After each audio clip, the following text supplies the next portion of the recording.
History of Chhattisgarh के video lecture में आपका हार्दिक स्वागत है।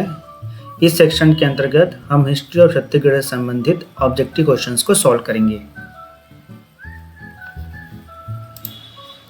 देख लेते हैं। सबसे पहला क्वेश्चन ये है, छत्तीसगढ़ के निम्नलिखित में से किन स्थानों से पाषाण युग के औजार के साक्ष्य प्राप्त हुए हैं। पाषाण युग में औजार कैसे होते थे ये आप देख सकते हैं। ये सारे के सारे जो औजार दिख रहे हैं ये पाषाण युग से संबंधित हैं। अब इसे पाषाण युग क्या कहते थे, क्योंकि इस समय के जो हथियार थे वो सारे के सारे किससे बने होते थे, पाषाणीय पत्थरों से बने होते थे। तो इस तरह के जो औजार हैं जो पाषाणों से बने हुए हैं उनके साक्ष्य छत्तीसगढ़ में कहाँ से मिले हैं। तो देखिए धनपुर, अर्जुनी, सिंगनपुर, कबरापाड़। तो इसका आंसर क्या होगा, कबरापाड़ से मिला है। अभी देख लेते हैं कबरापाड़ कहाँ पर है। तो ये रायगढ़ जिले में कबरापाड़। छत्तीसगढ़ में शैल चित्रों के लिए कौन सा जिला प्रसिद्ध है। शैल चित्रों मतलब जो उस समय के जो लोग थे, जो आदि मानव थे, वो क्या करते थे कि अपने आसपास के दृश्यों को देखते थे और दृश्यों को देख के उसका अंकन करते थे। किसके ऊपर, जिन गुफाओं में वो रहते थे उनके दीवारों के ऊपर। तो उसमें वो रंग कौन से यूज़ करते थे, क्योंकि ये ऐसा क्वेश्चन पूछा जा चुका है छत्तीसगढ़ PSC में।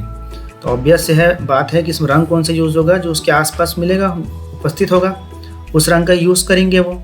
तो यहाँ पर भी आप देख सकते हैं शैल चित्र में, हालांकि छत्तीसगढ़ संबंधित नहीं है, लेकिन इस शैल चित्रों में भी शिकार के दृश्य को दिखाया गया है। और कौन सा रंग यूज़ किया गया है, गेरुआ रंग यूज़ किया गया है। ठीक है, तो छत्तीसगढ़ में कौन सा जिला इसके लिए प्रसिद्ध है। छत्तीसगढ़ में इसके लिए रायगढ़ जिला प्रसिद्ध है। फिर से एक बार मैप देख लेते हैं। ये छत्तीसगढ़ का जो रायगढ़ जिला है ये यहाँ पर प्रसिद्ध है। सिंगनपुर, कबरापहाड़ी ऐसे आदि जैसे कुछ जगहें हैं जो रायगढ़ में उपस्थित हैं और इन जगहों से हमें शैल चित्रों के साक्ष्य प्राप्त हुए हैं।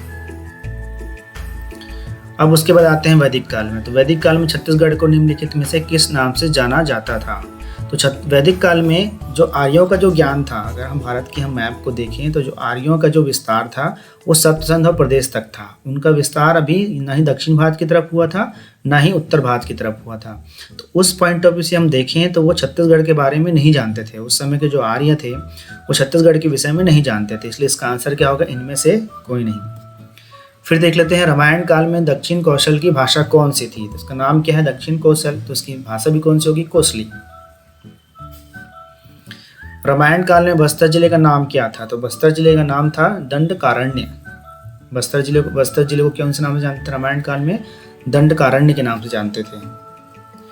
रामायण काल से संबंधित है। अब कुछ जगहों के नाम दिए हैं, हमें बताना है कि इनमें से कौन सी जगह है रामायण काल से संबंधित है। तो इसमें का आंसर है सीता बेंगरा, लक्ष्मण बेंगरा, रामगढ़ की पहाड़ी, ये सभी। तो इसका आंसर क्या होगा, सारे के सारे जो क्षेत्र हैं, जो जगहें हैं वो रामायण काल से संबंधित हैं।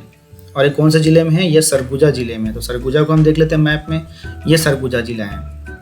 और ये जो गुफा दिख रहा है यही सीता बेंगरा की गुफा है, जो विश्व की प्राचीनतम नाट्यशाला भी मानी जाती है। सीता लेखनी पहाड़ी किस जिले से संबंधित है। तो इसका आंसर क्या होगा, सूरजपुर। कौन से जिले से संबंधित है, ये सूरजपुर से। ये सूरजपुर जिला है। इससे संबंधित कौन सा है, सीता लेखनी की पहाड़ी। रामायण काल में छत्तीसगढ़ के किस आश्रम का वर्णन मिलता है।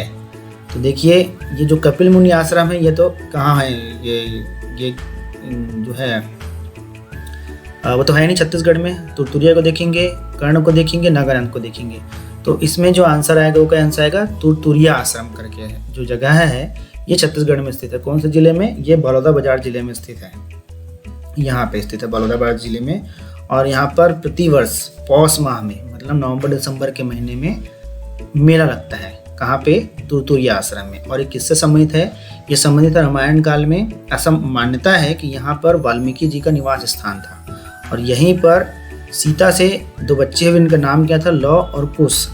फिर बाद में ऐसी मान्यता है, ऐसा माना जाता है कि कालांतर में जो दक्षिण कौशल का जो राज था वो कुश को प्राप्त हो गया। ठीक है, और लौ और कुश किसके बच्चे थे, श्री राम के बच्चे थे, भगवान राम के बच्चे थे।